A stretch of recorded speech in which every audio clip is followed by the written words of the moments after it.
नमस्कार विद्यार्थियों। Rishikul online school में आप सभी का स्वागत है। बच्चों, आज हम अपनी हिंदी कक्षा में व्याकरण पाठ वाक्य के विषय में चर्चा करेंगे। तो बच्चों, सबसे पहले बात करते हैं कि वाक्य होता क्या है। बच्चों, अपने मन के भाव और विचार प्रकट करने के लिए हम भाषा का सहारा लेते हैं और वाक्यों के रूप में उसे प्रकट करते हैं। कभी कभी कुछ शब्दों से ही काम चला लेते हैं, लेकिन हमेशा तो ऐसा नहीं कर सकते। उसके लिए हमें वाक्यों की जरूरत पड़ती है और ये वाक्य शब्दों के मेल से बनते हैं। और बच्चों, वाक्य अपने अंदर एक अर्थ छिपाए रहते हैं, कुछ ना कुछ अर्थ उनके अंदर छिपा रहता है। कहने का मतलब यह है कि अर्थ की पूर्ण अभिव्यक्ति के लिए इन शब्दों को एक व्यवस्थित क्रम में रखा जाता है, एक व्याकरणिक नियम के अनुसार इन्हें लिखा जाता है, तभी एक वाक्य पूर्ण कहलाता है। इस तरह सार्थक शब्दों का ऐसा व्यवस्थित समूह जो पूरा आशय प्रकट करता है, पूरा अर्थ प्रकट करता है, उसे वाक्य कहते हैं। तो बच्चों, एक सार्थक वाक्य कब होता है? एक सार्थक वाक्य तब होता है जब उसमें शब्दों या पदों का मेल होता हो, वह वाक्य पूर्ण हो, स्वतंत्र हो और वक्ता की कही बात का आशय प्रकट करता हो। इसके अतिरिक्त उसमें शब्दों को निश्चित क्रम में रखा हो।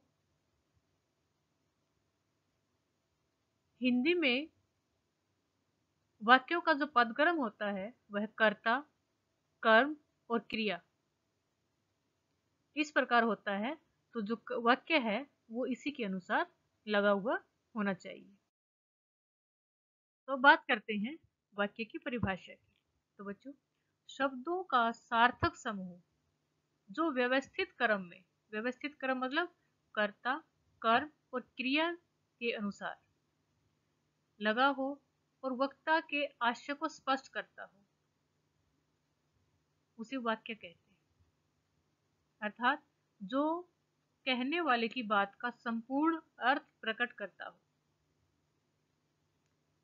जैसे राधा गाना गाएगी, राधा कर्ता, गाना कर्म और गाएगी क्रिया। और इसका ये सार्थक भी है क्योंकि इसका अर्थ हम समझ आता है पूरा। दूसरा देखिए, मोहन आगरा जा रहा है। ठीक वैसे ही कर्ता, कर्म और क्रिया और उसके अतिरिक्त यह है सार्थक भी है। तो बच्चों, इस प्रकार वाक्य जो है शब्दों का ऐसा व्यवस्थित समूह जो सार्थक हो वह वाक्य कहलाता है। अब बात करते हैं बेटा वाक्य के अंग। बच्चों, वाक्य के दो अंग होते हैं, नंबर एक उद्देश्य और नंबर दो विधेय। उद्देश्य वाक्य के कर्ता को कहते हैं या कर्ता का विस्तार हो सकता है। जैसे राम ने रावण को मारा।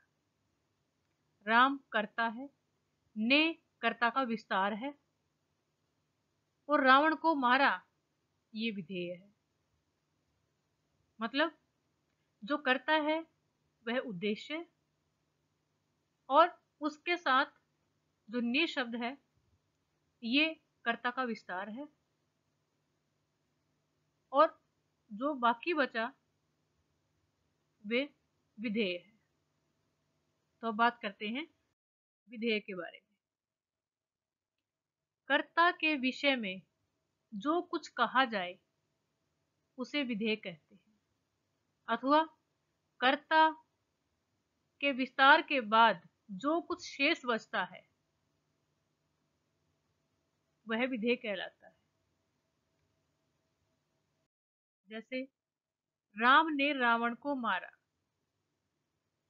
तो देखिए, राम कर्ता, ने कर्ता का विस्तार और रावण को मारा ये विधेय। कर्ता और कर्ता के विस्तार के बाद जो भी वाक्य में पद बचते हैं वो विधेय कहलाते हैं।